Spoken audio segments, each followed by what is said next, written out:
I'm back mga kaibigan. Yan, nagbabalik po tayo pagkatapos ng isang trahedya na nangyayari dito sa aming tahanan. Nagkaroon po ng malaking baha. Umabot po dito mga kaibigan.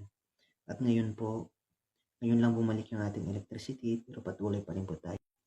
Isa sa mga bagay na kinatatakutan ko ay yung mga trahedya, yung hindi inaasahang mga trahedya na biglang darating.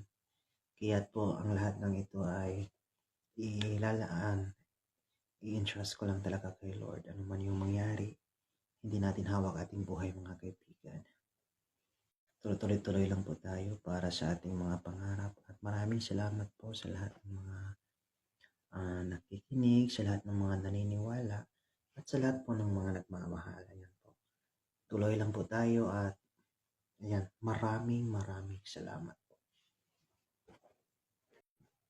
Si Lord lang po talaga yung tanging nakakaalam kung ano yung ating magiging kapalaran dito sa mundo.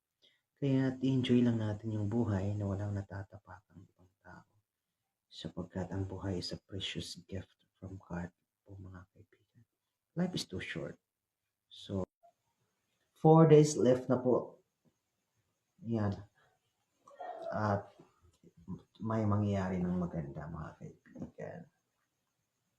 Taga saan ba to si Miracle Temperante? Salamat sa pag-join. You can write your comment in the comments.